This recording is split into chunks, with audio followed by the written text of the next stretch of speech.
Hello and welcome to Catamount Community Connection, our once-a-week look at what's going on in the Rutland region. I'm Brian Collamore and host the show every Sunday, and we call it Catamount Community Connection because we speak with community leaders from the business, professional, political, and nonprofit arenas.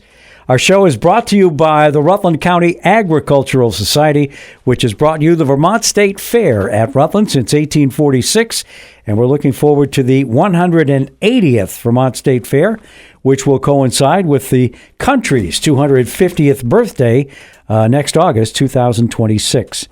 So we're going to talk about housing today, and we have a very special guest. We have never had him on the program before. And to be fair, I asked Stephen Box whether he would be interested first, and Scott Graves is the one that answered me back, thank goodness. And Steve is out of the country as we record this on Friday the 14th. So Scott has offered to come in his stead and tell us a little bit about Partners in Housing and also another group that they have formed together. And I have to say, I've been a little negligent in not having Stephen Box on before now. I just explained to Scott before we get recording here that to me, the whole topic of housing is like looking at a diamond in a way. There's so many facets to it. It's complicated. It has to do with regulations at the state level.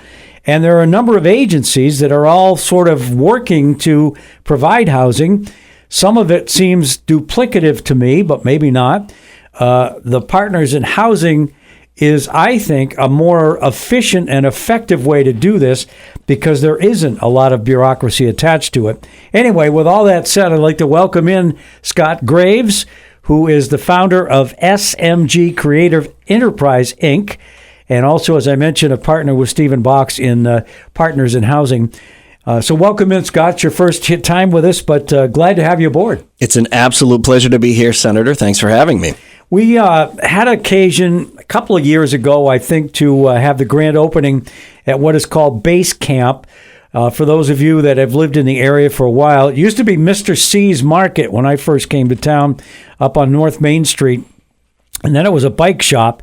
And then Steve and Scott got together, remodeled, sort of gutted the inside, remodeled it, and there are veterans that are living there.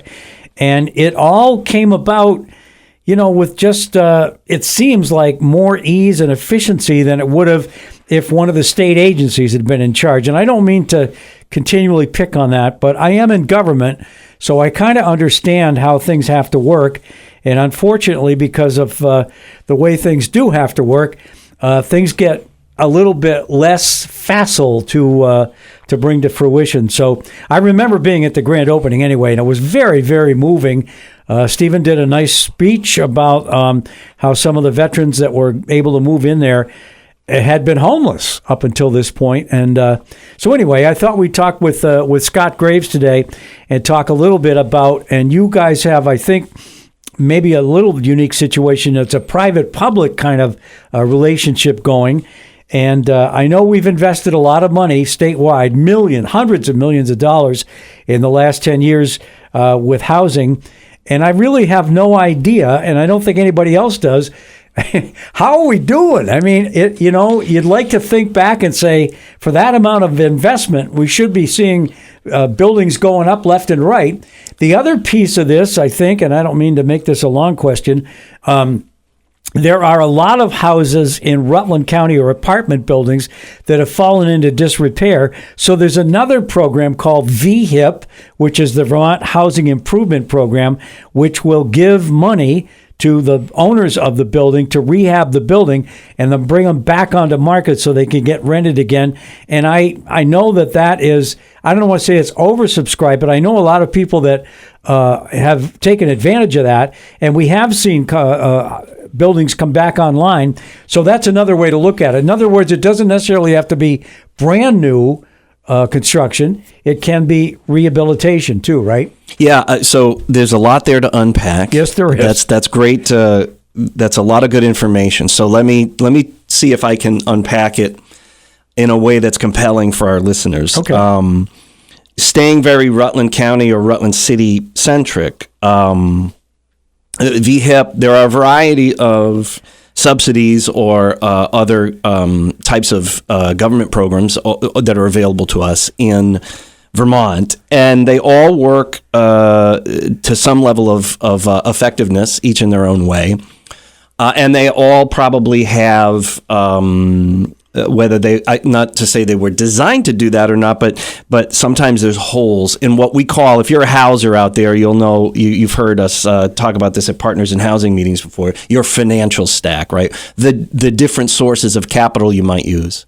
Because in the times that we're in, you should always try to keep the money behind what you're doing simple, right? But even for relatively small projects, you often have to go after various sources of capital. Debt sources of capital, right? Our local banks, given the parameters of a project, you might not always be able to get, 100% financing from folks, right? That's where other programs, including VHIP, might come in. As an example of trying to do the dance with these different programs, VHIP is, by and large, a reimbursement program. And so for homeowners, they still might have a stumbling block of having enough cash in the first place to do a rehab, right? Because, that money only comes to you after you've collected up receipts and, done your thing, right? So that's just one example. But getting because I know everybody loves to talk about solutions, and we like to talk about solutions. So just setting a little bit of a landscape, just in the city of Rutland alone, recently, I had our planning director, Ed Bove, on our podcast called the Housers Podcast, which we focus there on rural housing development, right? Small-scale landlords, small-scale developers, concerned citizens, everybody that's part of our Vermont ecosystem. We want the rest of the world to hear what we're doing in Vermont, good, bad, or otherwise. And because what we do here, I think, by and large, can teach a lot of other rural places, and maybe not so rural places, too. And he had mentioned that in the city alone, we might have as many as 220 lots, whether there's an abandoned home on them or, they were torn down, yep. Right? When you have, I look at these type of things as an opportunity, okay? When you have a city that has water and sewer infrastructure, as we do in the city of Rutland, and that's something that's not easy to come by in the total 252 cities and towns in Vermont. Yep. So the opportunity to maintain all of that infrastructure in the long haul, while at the same time we're going to house people, while at the same time we have opportunity for those entrepreneurs that wish to be what we lovingly call housers, right? Whether you're a landlord, you could be a developer, you could be somebody who wants to invest, or in other words, finance projects, and that's how you're going to make your money. You might wholesale. It doesn't matter. You want to be part of our local housing ecosystem, you're a houser. And so that affords us a tremendous opportunity to make for a more sustainable and a growth-oriented municipality at the same time that you're growing the economy through housing development. Yep. And ultimately, you're housing people. Our focus here, particularly in the city and the county we love, we chose to be here. We came from two different parts of the country to come here.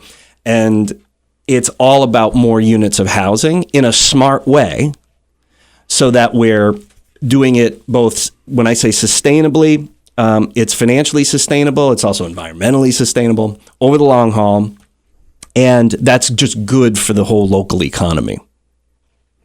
So the other two pieces of this, to me, there's affordable housing and then there's market-based pricing as well. Mm-hmm. We have developments going on in West Rutland and in Rutland itself. I'm trying to think the addresses. Well, the West Rutland one is pretty obvious. If you get to the intersection of Route 4A and 133, it's right in front of you as you turn that corner. I think it's a 3, maybe a 4-story building. I'm not sure how many units. I'm going to guess. I think that's 25, 30, something like that. I think it's 24. Okay. Yeah. And I think, but I'm not 100% sure, that there's a mixture of both affordable and market-based ability in that location. Then on Forest Street in Rutland, there's another development that's going on. And again, I think it's a mixed one. I happen to think that probably makes more sense than just one or the other, but maybe I'm wrong about that. And I have no idea how all the financing because I think those two projects are somehow related in terms of being able to access funding. But you would know more about that. So I don't know, are we putting enough emphasis on the market price or market-based housing at the exclusion of affordable, or is it kind of the other way around?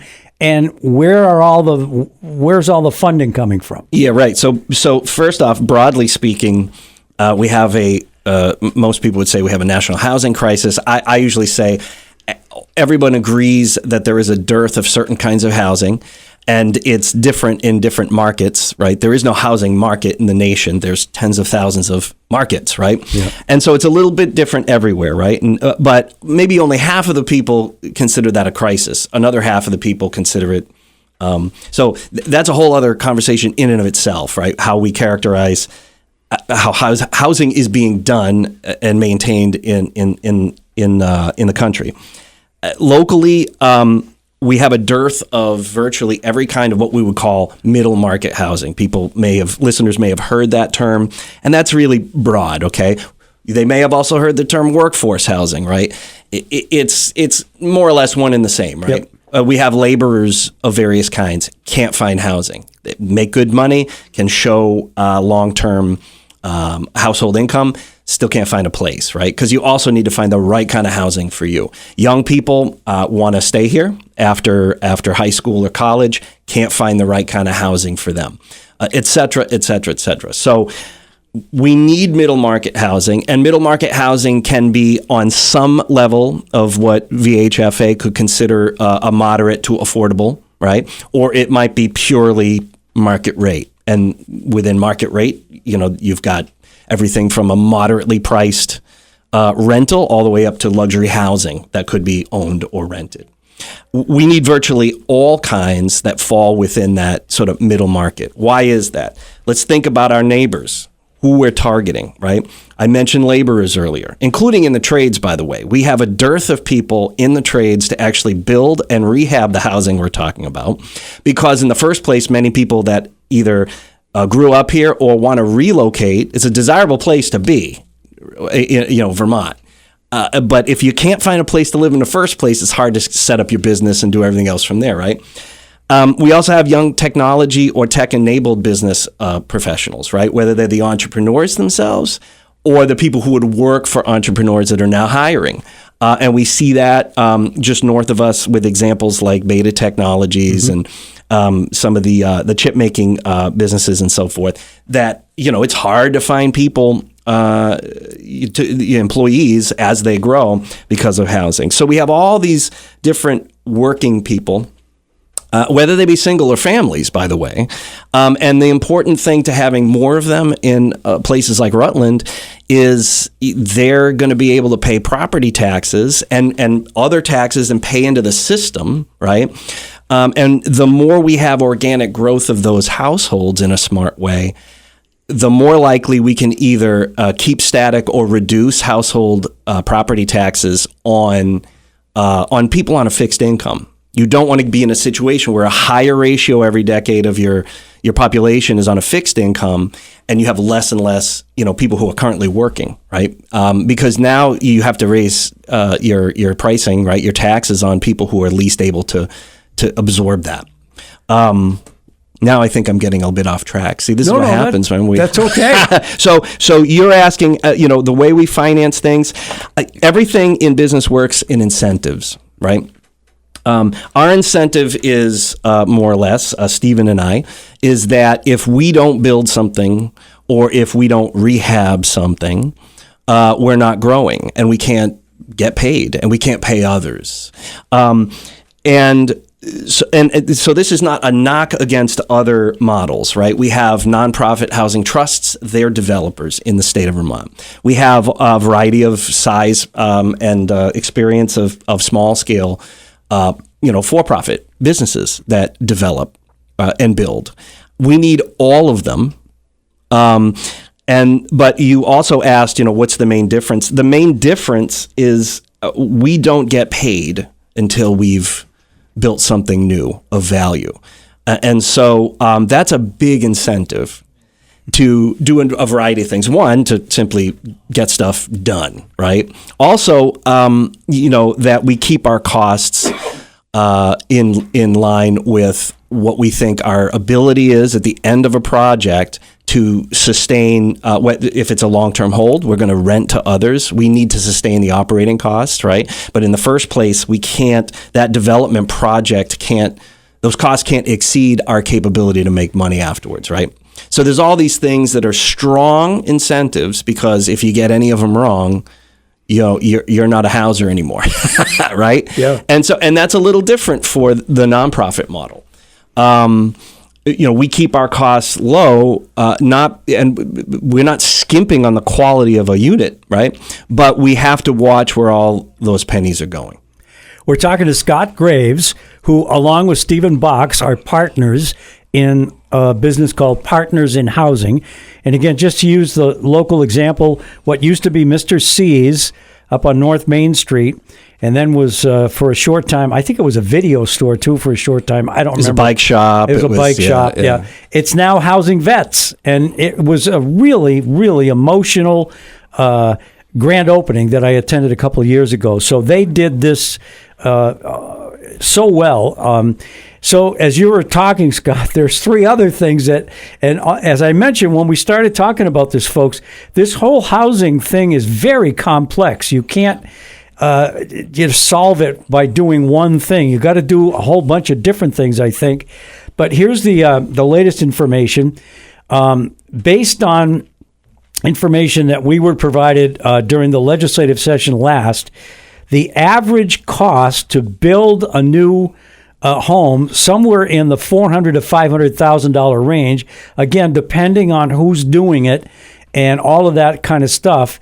It's unaffordable for a lot of people. I just saw this week that the average first home buyer in the country now is in their 40s. When I was growing up, if you were in your late 20s, maybe even mid 20s, you could afford your first home. They were priced under $100,000 at that point, because that's when I bought my first one. It was like $96,000, and it was a brand new construction in West Rutland. And then the third thing, and I'm not sure how I feel about this yet, is at least the suggestion, I think, from the national administration that we entertain a notion of 50-year mortgages.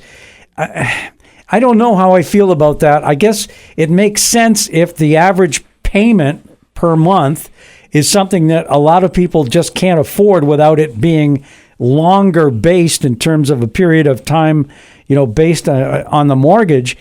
But boy, I think it was a 25-year mortgage when I took it out, and that was scary at the time, because I was thinking I could be dead by the time this thing's paid off for. So I don't know. All those things kind of enter into this, and I'm so glad you showed up here today, because I think it's time that we really did take a look at sort of peeling back the onion here and trying to figure out, are we doing what we should be doing for housing in Vermont? If we're not, what suggestions would you have and Stephen Box have in terms of making it better? I got a feeling one of them is regulatory, and to make that whole bureaucracy less cumbersome, but I'll let you kind of take that and run. First, I just want to mention that one of the things that I love about working with Stephen is that Stephen's really good at distilling down why we do things and how we do them. What I mean by that is, the former Mr. C's, he understood that property was a landmark for a lot of people in town. Yep. He also understood that one of the target markets that we should be ensuring that they have, solid housing, desirable housing, is veterans, yep. Right? And so he brought those things together. I mean, yes, anybody who needs to be housed and can pay rent could live in one of our units, right? But we don't present ourselves in the world quite in that way. We look at, and this also informs the design of units, right? If we think a neighborhood parcel would be particularly good for senior housing, right? The design is going to be targeting those people to keep them in their homes as long as possible, right? By making the design work for them as they age and as their physical circumstances change, just as another example, right? And so that kind of targeted messaging and targeted design in the physical environment you're building. All of these things are very important if you're going to be successful over time, and that they also show people that you're thinking, you're intentional, you care about what you're doing, right? And by the way, we created Partners in Housing, which is an informal. We didn't create another nonprofit. It's a group of what we affectionately again call housers, right? Yep. We meet every Monday night, 8 p.m. at the former Mr. C's, 140 North Main, in Charlie. That's the name of the unit that we meet in. It's a different crowd every week, and it could be anybody that's concerned about housing. It could be citizens that want to learn more information about the housing crisis or how can I get involved. We also created an investment fund. We intentionally want to keep that relatively accessible to relatively small investors that are here, because there isn't a long-standing and widespread tradition for that here in Rutland, and there should be. And we know that a lot of people invest in real estate, and a number of them don't invest locally. Yeah. And so there's no better way to show a place that you believe in it than when you invest in it. And especially in its physical, its built environment, right? You mentioned the 50-year mortgage. The 50-year mortgage is representative of another symptom of the problem. If we take a step out now, right, beyond just Rutland and Rutland County, the housing crisis has many different inputs. Some are part of our financial system. Some are part of inventory. I mean, at the apex, right? There's certain types of housing we haven't built enough of in the places it's needed and most desirable for at least a half century. That's a problem. So there's all different kinds of inputs that contribute to what we would call the housing crisis. A 50-year mortgage, just some thoughts in no particular order that I have on that. One, you're basically creating a renter class who many of which might not ever own that property. Right. Number two, you're not really solving at least one key problem for young people, and that is the down, right?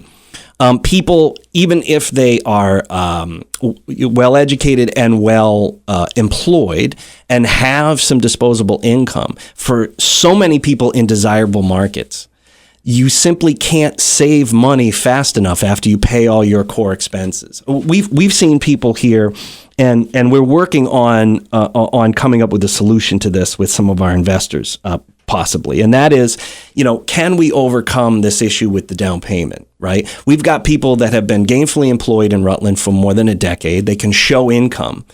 They're paying rent. And in some cases, their rent is believe it or not, close to $3,000 a month, right? Because they have a family. Yep. They're renting single family homes. They can't, even though they're gainfully employed, they can't possibly raise the money in savings fast enough to keep up with the pace and the increasing price of the houses. If they owned a house and in some way can overcome the down payment issue, they'd go from just under $3,000 a month to maybe $1,500 to $1,800 a month, right? So structurally, I'm not suggesting to our listeners, right, that we change the banking system.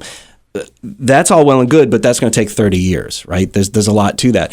Are there other ways at the grassroots level, right? And this is what I'm getting at, that we can change, we can overcome these structural issues, right?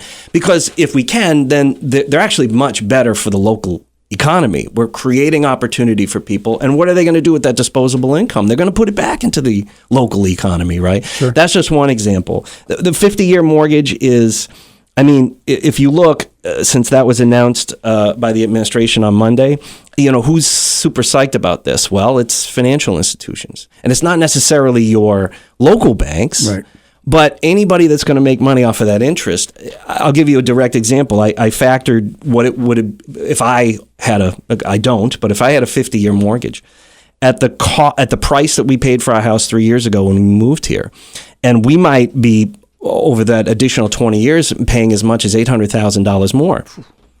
And you say, well, wait a minute. So it's targeting folks to say, hey, your monthly payment gets lower. Well, sure, but my cost is not lower, right? And it's not getting at what we really need to do to solve the problem. We could have a national housing initiative. Whether we call it that or not, after World War II, we had one. It's called Suburbia. And there are problems with suburbia, right? In that it can't pay for the infrastructure, single-use zoning and certain local ordinances that have restricted parts of the country from really responding to the changing needs in the housing market, who needs the housing, what stage of life they're at, et cetera, right?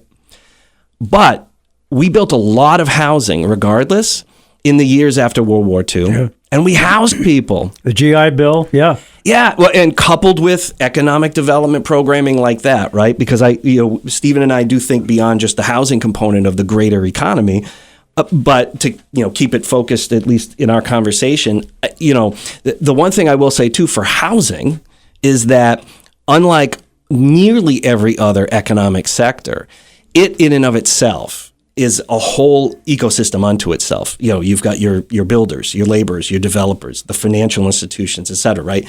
And so if we were to get serious about a national initiative to respond to the specific needs, which I think would include a lot more what we've learned from the past, it needs to include a lot more local control over what we do. What's good for Rutland is not necessarily good for Burlington, is not necessarily good for Bennington. And we haven't even left the state yet, right? But making sure we're allocating different types of resources, including money, but letting local people decide what are our priorities, right? But if we did that on a national scale, that would transform the economy as well as, of course, solving a lot of the issues for people. The other big target market that we look at, Brian, is, we've got a lot of people that want to downsize, mm-hmm. Okay? So in Rutland alone, I don't have a number on this. I'm doing a development just south of the border in Greenfield, Massachusetts, as an example. And we know from a housing study they did there last fall that there are in the neighborhood of 586 households in that locale that indicated, I'm 55 or older, we want to stay here. We don't want to, move to Florida or what have you. We'd love to live downtown. We got access to a train station. Their downtown is really alighting. There's a lot of, just like downtown Rutland, a lot of great restaurants, small box retail, a co-op, a lot of interesting things happening. Yep. But there's no housing, market rate housing for those people. So when you think about that, right, if there were 2 bedrooms, how many houses right now in Rutland where you've got 2 bedrooms, let's say, that remain empty every night? They're empty nesters. They'd maybe love to live in a different part of Rutland in a different circumstance, but the inventory doesn't exist. And they're stuck in homes that could go to middle-aged families that are ready for that single-family home. That's one problem. But also, they're stuck in a large home that in some cases maybe deferred maintenance is piling up. The value in that home isn't static. And it's not necessarily going up fast enough for them either. And so there's, I just commonly refer to it as the stasis. This is the stasis in most cities and towns in the housing ecosystem. So these are all real problems. The 50-year mortgage doesn't solve any of these things that we're talking. It doesn't do anything structurally to the problem, We're talking to Scott Graves, who, along with Stephen Box, are the owners, partners, if you will, and partners in housing. And Scott, as you can tell, is well-versed in housing. He's a houser. And we need to take our first break here on Catamount Community Connection. Hopefully people are finding this interesting. I have a feeling we could be doing this for about 8 hours, and we still wouldn't cover everything we want to cover. But I think it's been good so far, and I want to get Scott's recommendations about what the state of Vermont could do in any arena you want, whether it's regulatory, financial, or environmental, to make things better, to make it easier for people to find housing. And we'll do that when we come back here in just a minute.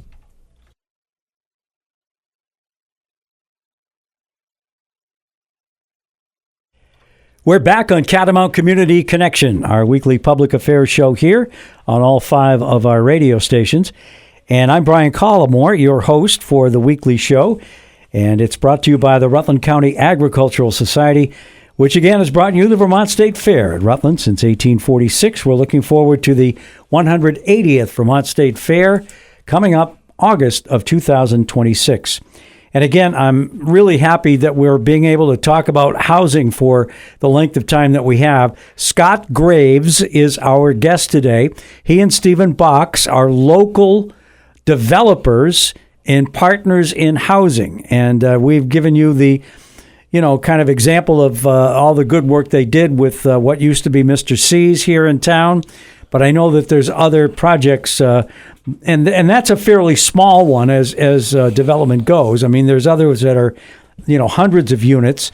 But I do want to at least allow Scott some time to, maybe suggest some changes to, and maybe they're not, dramatic changes to the way we do business here in the state of Vermont with housing. But, we've thrown a lot of money at it, hundreds of millions of dollars in the last decade or so. And I don't think there's a report anywhere that tells us whether what we did was working or not. I've looked for it. I can't find it. Maybe it's out there somewhere, but maybe I'll just throw the ball back to you, Scott. Well, let's see. That in and of itself is a whole episode possibly. So let me try to be as efficient with time as I can. So I think that, first of all, this is a state I've come to know that is part of the reason why I wanted to move here, right? We are very supportive of small independent business. Yeah. I think that there's a variety of things we could do in the housing market to proliferate small-scale landlords, small-scale developers. And some of them, I don't necessarily know would even cost money per se, but they are nonetheless important tenants to getting ourselves there. We've already done a couple of things that I think are actually good. It doesn't affect Stephen and I so much, but I have some larger projects that it probably will affect in the years ahead. But this, the community housing infrastructure program, or CHIPS as we're calling it, right, which is basically a rural, I'm oversimplifying, it's a rural equivalent of a tax incremental financing, right? Yep. That's going to be very important in Vermont, so that where it's appropriate to build multiple units of housing and we need infrastructure, TIFs won't cover, communal septic and water systems quite the same way. This is important to us here. And I think it's a good example to show other rural states that I know for a fact are watching too, to see how it works out in these first couple of years. So we want, that's just one example, but we want to proliferate small scale landlords, small scale developers. Our experience so far in the time that both Steve and I have been here, we advocate for a lot more education. That's both for tenants and for landlords. There's a lot more people that would be landlords. It could be an important second or over time become their primary income, in addition to one or more other jobs that they have, whether you're in a city or you're in the smallest of towns. And so giving people access to knowing exactly how to get started and making sure that access is easy is important. Also, tenants. Sometimes people feel reticent at having tenant education. Well, what are you saying? These people are dumb and they don't know what they're doing? No, I'm not saying that at all. But we've experienced having tenants that if you're multiple generations, as an example, in households that experience poverty, you might not know. We have people that don't know, how to turn on or off the heating system, right? In cases where, or if the power goes out, turn it back on. I'm talking basic stuff about home ownership, whether you're the actual homeowner or you're a renter, but you're on site, right? Things you need to do, right? How do I take care of the plumbing when something's blocked up? Just making sure that people understand that, call us, because we're going to show up. We're here. We're in town, right? It could be 3 a.m. We're still going to show up, right? Because we care about you, the tenant. We care about the property that we own on top of that. So there's all that kind of stuff that right now, by and large, isn't happening.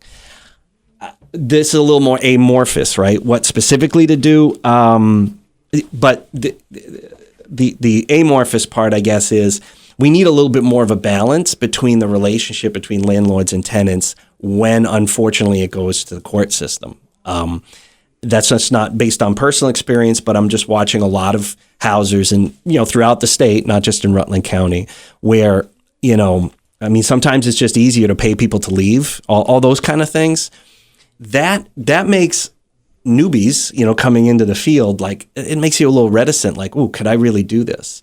Especially if your plans are simply to have an owner occupied, right? You're going to you have a house you bought, maybe you have 1, maybe 2 units in it, okay? If you're losing tenants all the time because you have a problem, assuming that you're a good person, by the way. I mean, we have bad landlords too, right? Mm-hmm. But assuming you're a good person and a good business person and you're being good to your tenants, if you're having chronic problems with tenants one right after the other, it could, not only are you going to lose your business, you could lose your home, right?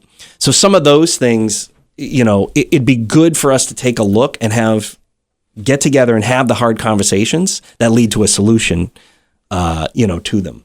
There's a couple of thoughts right off the top of my head. Okay. I want to mention something that you probably, again, are way more familiar with, Act 250. Is that... And we've reformed it. You mentioned the TIF districts. Rutland has a large one, and so does Killington. And then we have the so-called project-based TIFs, which you correctly identified as sort of that smaller, more rural ability for tax increment to be had in those areas. But I wonder oftentimes whether if we just kept after that Act 250 and just kept looking at it year after year, could we make it better? In other words, there's got to be a reason why some units cost a lot more money to build than others. And I have a feeling that, and it's not all Act 250, I don't mean to pick on that all the time, but there's regulatory issues, I think, that we could streamline. So you're right. It's not just Act 250, but when you do have legislation designed so that you could have people, demand a second look at a project after it's been through some stage of approval, as an example, and non-abutters can do that. Yep. And then, and some people end up coming through that process and they're looking at $250,000 in additional engineering, as an example, right? There's all kinds of things that happen when you create, generally speaking, through legislation, if you create instability, inconsistency, particularly in an environment where we want to be supportive of people at the small independent business level. Because remember, because we've had a half century of Act 250, which in all fairness was designed, as far as I can see, and becoming a resident of the state, really trying to understand the history of it, right? Because it's important to understand it was really designed to be an anti-development legislation. Mm-hmm. It was not designed to save the environment. It was not, it was designed as anti-development legislation. So, at its core, it's supposed to slow down or stop the progress. That becomes particularly an issue with people at a smaller scale because they just don't have the money to blast through the additional issues, right? They can't take on the what ifs. And so it stops. So because of that, we don't have an army of developers to build all the housing that we need, that organizations like Vermont Futures Project has sort of laid out for all of us. This is what, this is the housing that we need. This is where we could put it. And this is what it would do generally for the economy and benefit all the other sectors that are important to our state's economy. So, we've got to, I don't think Act 250 is exclusively the problem. I don't want to right across the board vilify that or any single piece of legislation, okay? But I do think, along with CHIP, I'm heartened by the exemptions, the 2 different tiers of exemptions we've created. I think we're heading in the right direction. Again, when you look at, and Rutland is uniquely positioned for this, right? There aren't a lot of places with a solid footprint of a downtown with depth, no less, and with the kind of working class neighborhoods that define this working class city historically. And on top of that, we have all these lots that could be productive again, right? On water and sewer infrastructure. Yep. The vast majority of for those that, to allay some fears about building suburbia, I would agree, right? Suburbia can't pay for itself because it can't pay for the infrastructure. That's the primary problem with sprawl, okay? But we don't have to build sprawl. And the vast majority of the housing we need in the state can be built on existing footprint. And Act 250 shouldn't stop that. And now I think we've we've gone a long way to making sure that that's not going to happen. And I think that's going to be really great. And that puts Rutland in a good position because Rutland has everything that we just described. You've just put your finger on something else. I mean, we keep talking about how complex an issue this is, this housing thing, and we're talking with Scott Graves, who along with Stephen Box are partners in housing. And you mentioned the suburban sprawl that came after World War II, the kind of cookie-cutter housing that went up rather quickly, and probably the demand on services outgrew its ability to do that. But the other thing for many years, certainly when I was in school, you were expected to sort of go to college. You were, that was sort of like the path for most of the kids that were in high school, at least with me. And the trades were not very well emphasized. Shop class is what we used to call it. And it came with a negative connotation. Quite recently, I would say within the last 10 or 15 years, at least in Vermont, we've had a little bit of a reversal there.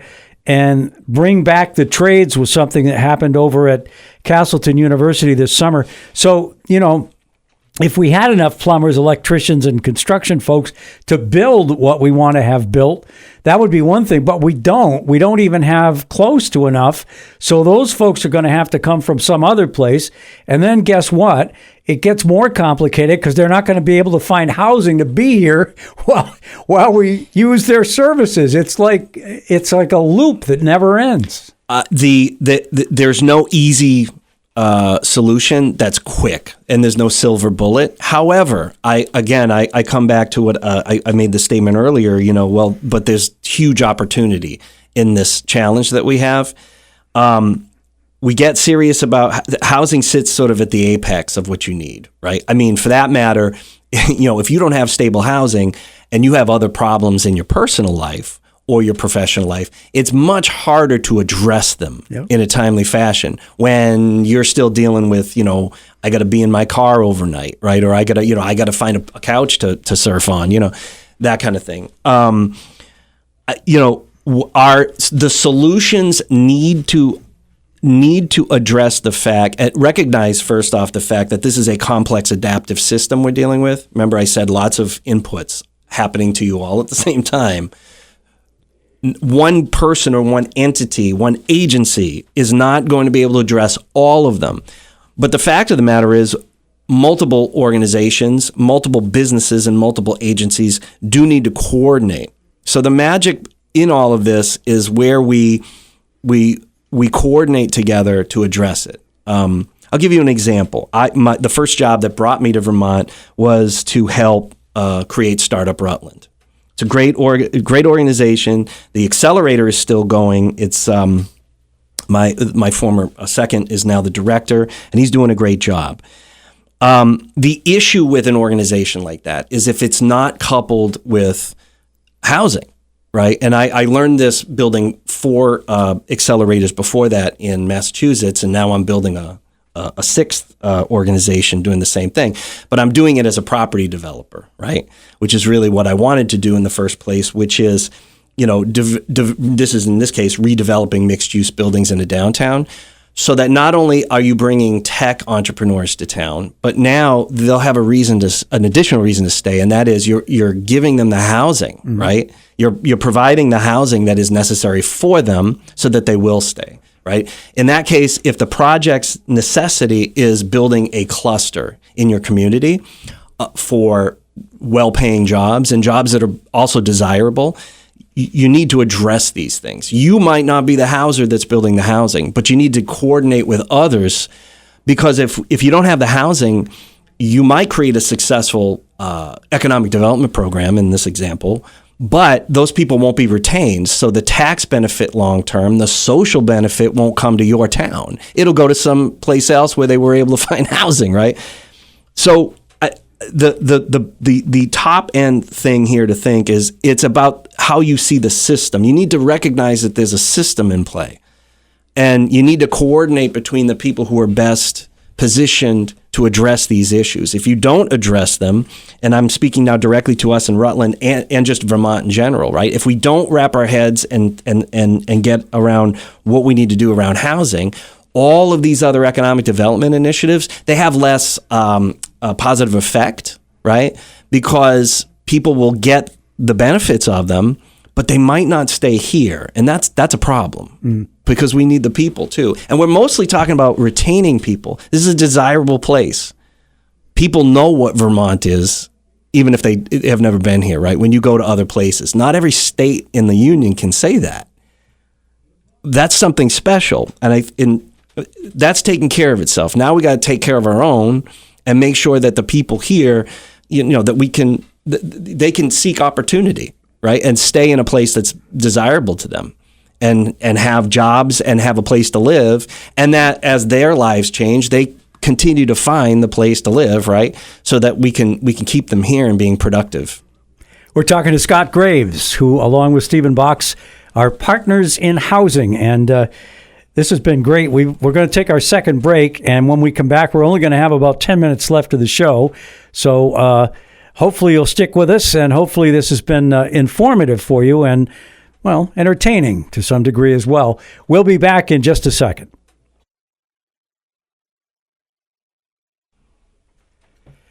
Welcome back to Catamount Community Connection, our weekly hour-long program here on Catamount Radio. I'm Brian Collamore, and Stephen Box is well known to me. His partner is Scott Graves, and we've been talking with Scott for this last hour or so. Stephen is still out of the country as we record this, and I'm definitely going to have maybe both of you come back, although then we're going to need like 5 hours, But I did want to at least give you an opportunity. If people are interested in learning more about what you guys do and what projects you have coming up, maybe you can at least let us know how to get a hold of you and tell us a little bit about what you might have planned in the future. Sure. So first off, the anchor point on the calendar, if you will, just about every Monday night at 8 p.m., and this takes place at 140 North Main Street. Stephen and I host a bit of, in the past, what we called City Salon. This is anybody who's a houser or anybody who's concerned about housing can show up, ask questions, meet people. What goes on, there's a slightly different crowd every week. And what does go on in the room often, investors find projects, people with projects find laborers find projects, as concerned citizens that want to get a better understanding for the housing crisis or for, what's the real situation with housing in Rutland, et cetera. They can help find answers. And ultimately, it's just really good networking, and it can be mildly entertaining most weeks too. So that's there. And that kind of advocacy that Stephen is so good at, you can find out all the information on that group at partnersinhousingvt.com. .org. Okay. Yeah. And we also have the Partners in Housing Fund. This is a small-scale investor group, relatively accessible. This is for people that want a more passive opportunity to invest in properties. It's focused here in the area.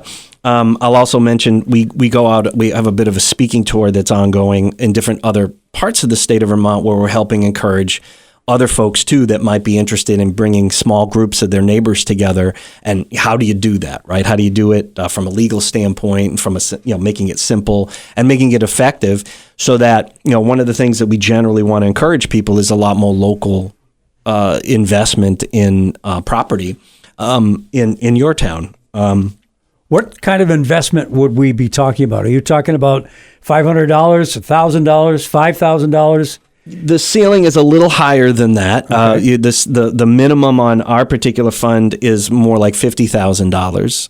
And you're not investing in a single property. Your money is put to use for a multiplicity of projects, and the long-term goal is to build a book of business of holds, right, of rental properties that we hold on to for long periods of time. One of the tenets of our investment thesis is basically building a more stable environment in neighborhoods, and hoping that our properties become an anchor point, right? Where there's nothing like living in a neighborhood that's on the up and up, and you see not only the physical aspects of a house coming together, and things are cleaning up over there, but you got a lot more people on the street. You got seniors that are going for a walk. You've got kids and their parents, they're riding bikes in the street. Now all of a sudden everybody feels like, hey, things are really going.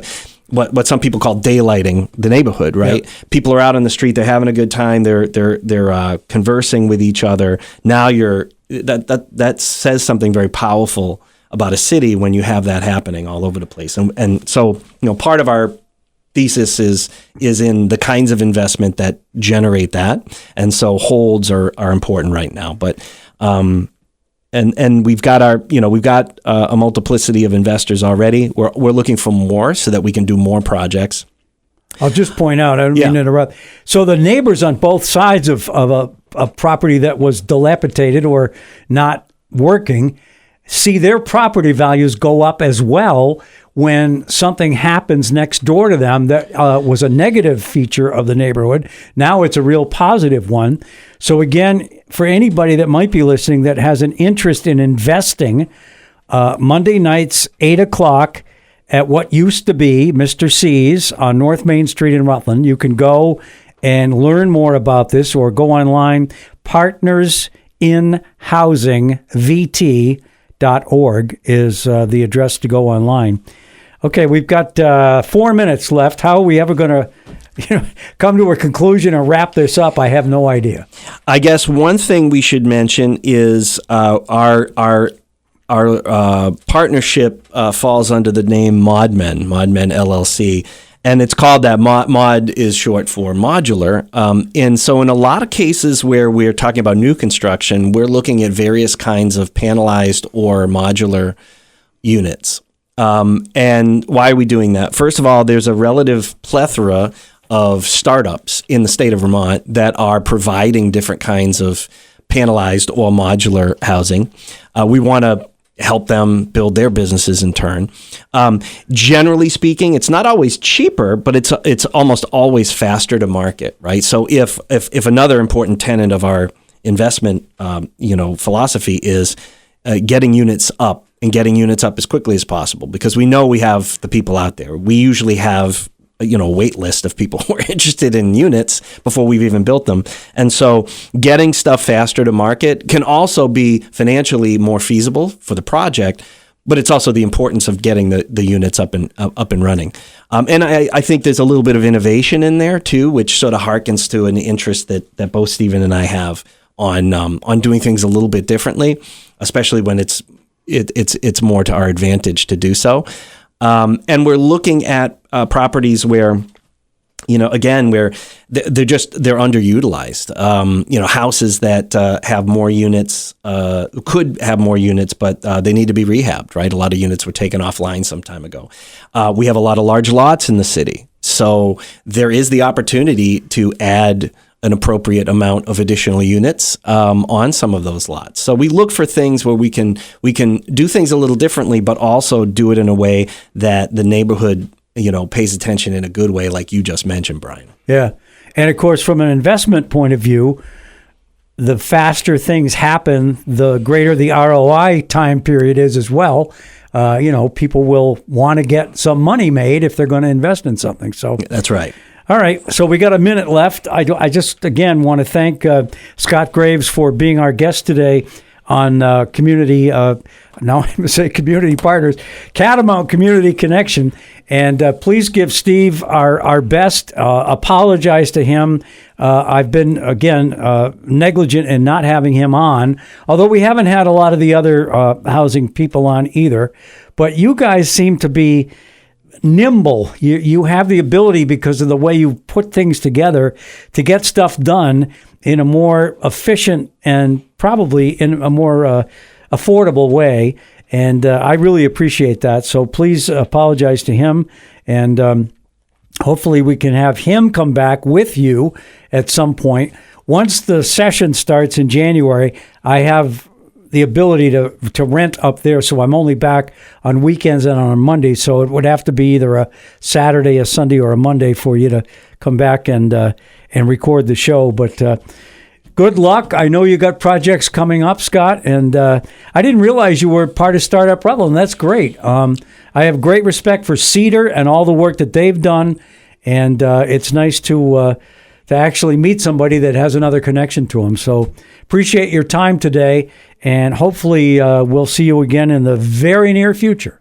It's been an absolute pleasure being on your show. All right, we will see all of you next week here on Catamount Community Connection.